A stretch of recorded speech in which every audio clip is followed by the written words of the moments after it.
You're at a family dinner, an office celebration, maybe a reunion. Someone points across the room and says, "She built that business from nothing." Or, "He kept the whole department running when everything was falling apart." Maybe they mention the house that was finally paid off, the children raised while working full time, the career rebuilt after a layoff, the relatives supported without anyone noticing. For a moment, everyone looks at the person with admiration, and almost immediately they shut it down. "It wasn't a big deal. I just got lucky." Anybody would have done the same thing. Then they make a joke, change the subject, praise someone else, or list everything they could have done better. To most people, this looks like humility. Mature, grounded, free of ego. But sometimes the speed of that reaction reveals something else. They are not simply refusing to brag, they seem uncomfortable allowing the achievement to exist in public. What if some people minimize success, not because they think they failed, but because acknowledging success would violate the identity that helped them survive? This pattern appears in many people, but it can feel especially familiar among some members of Generation X. Not because an entire generation shares one personality, but because certain environments can teach similar emotional rules. Handle it yourself. Don't make a scene. Don't expect praise. Keep moving. Do what needs to be done. Do. When those rules become part of you, competence stops feeling like an achievement. It starts feeling like the minimum. You can survive financial instability, support a family member, change careers, raise children, solve one crisis after another, and still tell yourself, that's just what adults do. The difficulty disappears from the story, not because it wasn't difficult, but because you succeeded. This is one of the quietest ways people erase their own strength. They count the struggle only when it defeats them.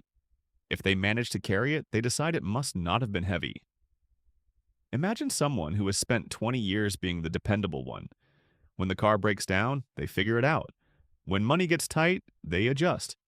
When a parent gets sick, they organize the appointments. When the company restructures, they learn a new role and keep going. Everyone sees them as capable, but inside, they may not experience capability as something worth recognizing. They experience it as an obligation. Their private standard keeps rising. The first hard thing becomes proof they can handle hard things. Then every hard thing after that becomes expected. What once required courage gets absorbed into identity. I'm just the one who deals with it. And once competence becomes your identity, admitting that something was impressive can feel almost dishonest. You did not perform a miracle, you simply did what your role required. But who decided that effort only counts when it fails? For some Gen X adults, early independence may have reinforced this pattern. They may have learned to prepare meals, watch younger siblings, solve problems without much guidance, or enter workplaces where praise was scarce and job security felt fragile. This is context, not diagnosis. Many people from that generation had warm, attentive families. Many younger people grew up with the same demands. But repeated self-reliance can teach a powerful lesson. Asking for help may not change much, so you become the person who handles things alone. That can create real confidence. You learn that discomfort is survivable. You learn to improvise. You develop an internal sense that even if nobody rescues you, you will probably find a way through. That kind of confidence is often quiet because it was built without an audience. A person like this may truly not need much recognition. They know what they did. Praise is pleasant, but it does not determine their worth. When they say, "It was no big deal," they may mean, "I don't need this moment to become larger than it is." But the exact same words can come from a different place. Another person says, "It was no big deal," because praise creates tension. Attention feels like exposure. If people believe you are exceptional, they may expect you to keep being exceptional. If they admire you today, they may judge you more harshly tomorrow. If you accept credit, someone may call you arrogant. If you allow yourself to feel proud, failure may hurt more. So you reduce the achievement before anyone else can reduce it for you. You stay small enough to remain safe. This is why the difference between humility and self-erasure is not found in the sentence itself. Two people can say the same words and feel completely different inside. One feels calm, the other feels an urgent need to escape the spotlight. One does not depend on approval, the other has learned not to trust it. Recognition can be especially uncomfortable when your identity was built around being overlooked. Maybe you became the practical one, the low-maintenance one, the person who never asked for much. Maybe usefulness felt believable while admiration felt suspicious. People could rely on you, but they did not always stop to see you. Eventually, that role became a personal definition. I'm not special, I'm just reliable. I'm not talented, I just work hard. I'm not strong, I had no choice. But having no choice does not mean no strength was involved. If you have understood yourself for decades as ordinary, unseen, or emotionally self-contained, public recognition creates a conflict. The compliment is not just a compliment, it is evidence that your old story may be incomplete. And accepting that might force you to admit you deserved more recognition than you received. It might bring up anger about how much you carried alone. It might reveal that people benefited from your reliability without appreciating its cost. Sometimes denying the achievement is easier than grieving the absence of acknowledgement. There is also a practical reason people minimize success. Visibility can feel like a contract. A promotion is announced, and the person immediately explains that the company was desperate. Someone praises their parenting, and they point out every mistake. Their adult children thank them, and they respond, "That's what parents are supposed to do." By lowering the meaning of the moment, they lower the emotional height from which they could fall.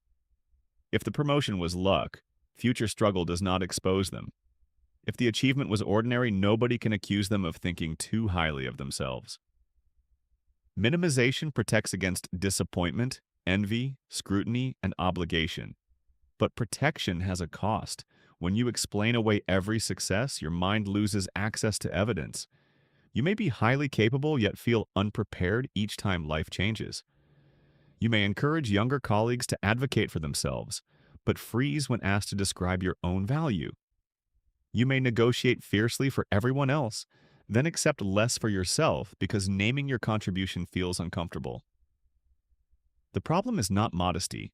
The problem begins when humility no longer allows truth. So here's the question worth asking. When you minimize what you've done, do you feel peaceful afterward or diminished? Do you reject praise because you genuinely do not need it? Or because being seen creates pressure you learn to avoid? Do you choose humility? Or do you disappear before anyone can decide what you are worth? You do not have to become boastful to test the difference. The next time someone acknowledges something real, notice the automatic response. Notice whether you joke, deflect, mention a flaw, or give all the credit away. Then stay with the moment for one sentence longer. It was difficult, and I'm proud I handled it. I had help, but I also worked hard. Thank you, that means a lot. These sentences do not make you arrogant. They make the record more accurate. You can hold competence and imperfection at the same time. You can recognize effort without pretending you did everything alone. You can value what you built without turning it into a performance. So return to that dinner, that office, that reunion. Everyone is looking at the person who kept going, solved the problem, raised the family, rebuilt the career, or carried more than anyone realized. Maybe their instinct will always be to say, it was nothing. But perhaps it was not nothing. Perhaps it was adaptation, discipline, fear, love, pride kept private, a lifetime of learning that survival was expected and recognition was optional. The opposite of self-erasure is not arrogance. It is the ability to say what happened without making yourself smaller. It was hard, you contributed, and it counts. If this reminded you of yourself or someone who never takes credit, share it with them. And tell me in the comments what achievement you've been calling nothing.